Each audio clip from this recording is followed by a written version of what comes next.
I'm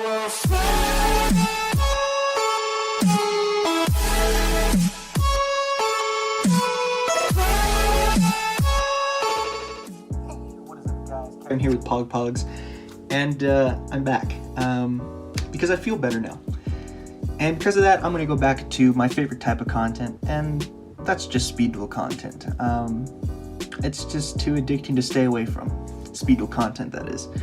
And so with that being said, welcome to you to our new series of our predictions and speculations for the future of speed duels. I hope you enjoy it. I hope you'll join me weekly for this little series. And so without further ado, let's kick right off into it. And quite honestly, I want to talk about a certain skill card that saw a lot of play in Duel Links, but really hasn't seen a lot of play in speed duels. Sure, you'll see it here and there in maybe some rogue decks and whatnot, but not as prevalent as you did see in speed duels, either between people like Guns Blazing or Duel Links meta, Decade. You really don't see this card being played a lot. And it's a skill, actually. That's skill. It's Last Gamble. So Last Gamble, right? What does this card do, right?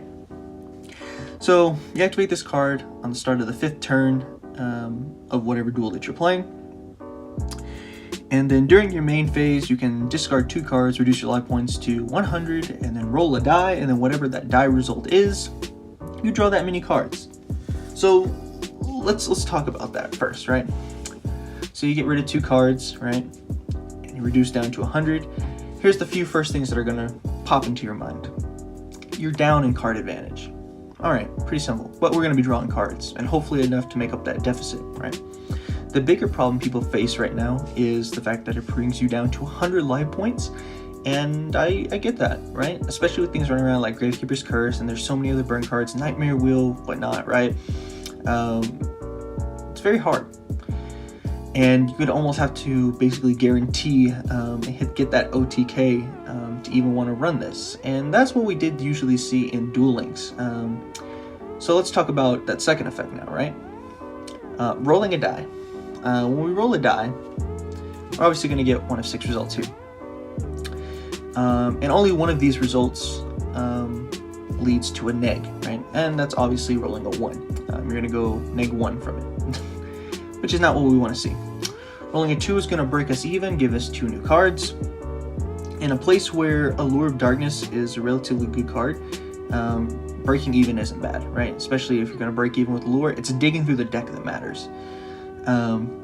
Yes, you're down to 100 life points, so maybe we don't want to roll a 2. When we get to 3, we're going +1. Obviously, do the math, right? You go to 4, we're going +2. Hit to 5, we're going +3, and if we manage to, hitting 6 will get us a +4. But the real main important portion here is to dig, and this is what the whole card advantage is for, is to dig.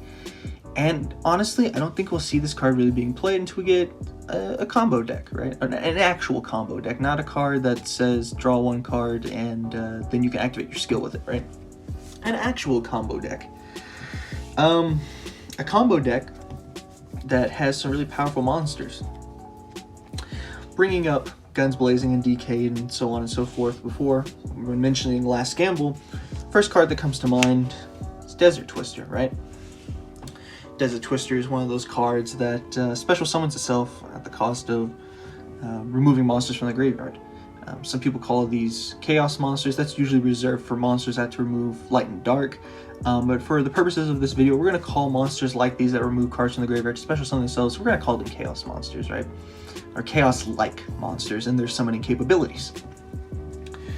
For Desert Twister, if you did not know already, you need Wind monsters and Earth monsters, right?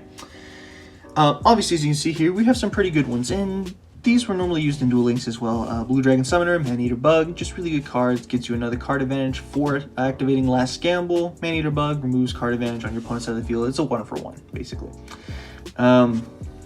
Which is great. I see no problems with that. However, The biggest problem we have right now in something like Desert Twister is the fact there's not really a lot of good wind monsters that can stand alone by themselves.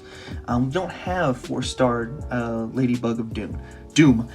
We do have, like I said, Blue Dragon Summoner, and we have some other wind monsters that you could, I don't know, maybe possibly want to play, like Sonic Duck 1700 attack monster. Yeah, it's okay, right?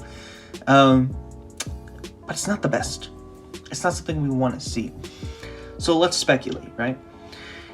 We're getting that Battle City box in November. And as of now, that is what? 3 months from now. It's November 20th. We're already past August 20th. So let's say it's 3 months from now, right? September, October, November, 3 months. So with that being said, what comes up? Obviously having Kaiba in there, we could hopefully speculate to see something like the original Luster Dragon. As soon as we got Luster Dragon number 2 in the original Kaiba starter deck for speed duels, if we can see something like that, this deck becomes a little bit better. Especially since it is a wind, we can have our wind monster now. Maybe we're playing Desert Twister. Desert Twister destroys back row at the cost of discarding a card once per turn, which is really good in ensuring those OTK victories. Except for things like Sphere Karibo, but otherwise it's really, really good. But there is something else that would make this kinds of decks really good, and that's the Wild Tornado and the Cyclone little combo, which is being used now to combat things like Genzo, so it's really, really nice. However, in Duel Links, they have a different card that just allows them to destroy all their back row, and it's non-targeting. However, some people would argue that the quick play of Double Cyclone is a lot better. I believe the card is called Storm, I believe is what the card is called. And it would just be a little bit better. Playing Wild Tornado allows you to pop your opponent's monster as well to clear field, since this can't destroy monsters, but it's up in the air right now. But with that being said, it's still a great little tech for removing cards on the field. Back row and front row. Maybe you want to remove back row and then pop a Zoma. Now, obviously, the speed duel format and card pool right now is a million times different than Duel Links, which is good because we don't have to worry about things being copied per verbatim, right? So with that being said, hopefully one of these days we'll see a deck like this work around and be better. Another card that would be great for Last Gamble in the same idea of these chaos-like monster summoning effects is the card Frost and Flame Dragon. Frost and Flame Dragon is basically the same thing, except you need to remove water and fire monsters, 2 water, 1 fire, and you discard a card and you can destroy a monster on the field. Some would argue it's better, some would argue it's worse. I personally say it's better. And when we see what cards you already have for decks like Frost and Flame Dragon, I think it would make a big impact. Obviously, we have things like Screech to dump extra cards into the graveyard. We have Gale Lizard for that same type of Man-Eater bug effect. And we even have Crystal Seer for the extra little bit of dig in this turns that we set up with. As for fire monsters, there's only really one that came to mind, and that was Dirac Star Rico, just for the fact that it puts tokens on the field. That way you're not dying within the first 5 turns. At least you can get your setup done, right? These are some of the cards that I personally noticed for if we were to get Frost and Flame Dragon. And if we didn't, oh well. But it's great speculation. I think it would turn the game on its head for how we see combo decks. Because right now we really don't have a whole bunch of actual combo decks. We know Danique de Jong. I hope I'm saying that right. I've been saying it that way for the last 6 months now.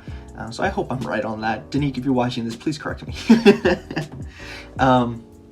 But he had his little handless combo deck that he was working on, and quite honestly, that's the closest thing we really have to actual combo. Some people might argue that Perfectly Ultimate Great Moth with its not hyper metamorphosis, but Cocoon, the Cocoon Moth decks would somewhat be combo, but you know, that's debatable. It just feels one cardish, more or less, more aggro than combo. But seeing decks like this, it would definitely be more combo oriented. And obviously throwing in the Double Cyclone and Wild Tornadoes again into decks like these would be able to get rid of the back row that you're more worried about than the front row, or than the monsters. So seeing stuff like that is a little bit more interesting, especially if we already do have Kuribohs and Sphere Kuribohs. Even though it wouldn't be like the best all around, it still would have its opportunity to shine in certain situations. Especially if you are getting ahead and you have attacked before, really good. Maybe you can make your opponent waste their Sphere Kuribohs. Another thing that I want to talk about is in both of these decks, when it came to Duel Links at least, a card that was missing, that was played a lot, is obviously Enemy Controller, and that is something speed duelists have always been wanting since the beginning of time. When are we getting an Enemy Controller? Because the card is so meta-defining in how we play and how we move forward in speed duels. And quite honestly, again, with more Kaiba support, I truly believe something like Enemy Controller will be available in the next Speed Duel box, and I would even hope that it becomes one of the secret rare foil cards that you can get from the extra little tournament pack inside of the boxes. Moving forward though, there is one more card I wanted to talk about. I didn't have it in front of me. Yeah, I didn't have it in front of me. And that card that I want to talk about that is seeing a lot more play recently and doesn't really surprise me, but it's really interesting, is Prideful Roar. So if you don't know what Prideful Roar does, during damage calculation, if the monster that's battling that you control has less attack than your opponent's monster, you pay the difference in life points, right? And then not only does it gain that much attack, but plus 300 attack as well, during damage calculation only. So after that one battle, it reverts back to normal.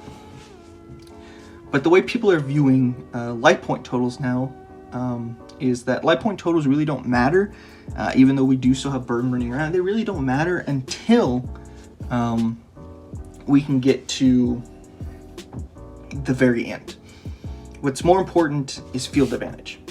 And because field advantage is more important, paying the life points just to do a little bit more damage to your opponent and remove a card is really nice, because you're going to be taking that damage anyway. You might as well be getting card advantage out of it. So it's nice seeing this card being played more. I know we saw it in some deck profiles from some Italians. I know we saw it recently in Kursov's little machine deck. So I think seeing this card is going to have a lot more use.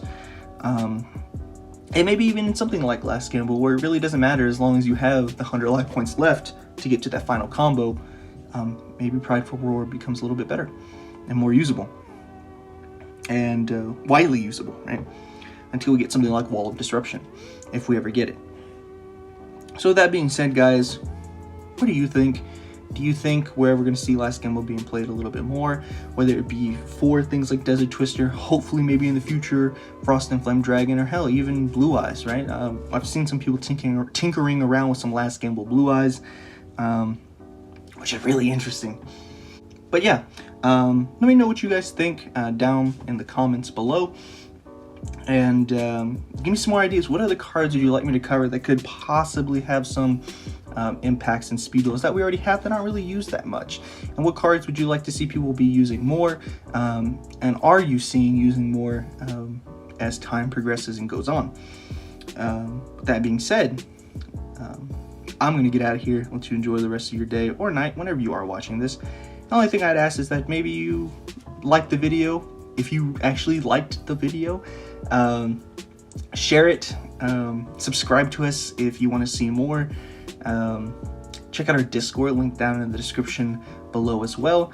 And yeah, as always, just leave a comment. Just we enjoyed feedback from you guys. So yeah, that's gonna be it for me. This is Kevin with P.O.G. Until next time, guys. See ya.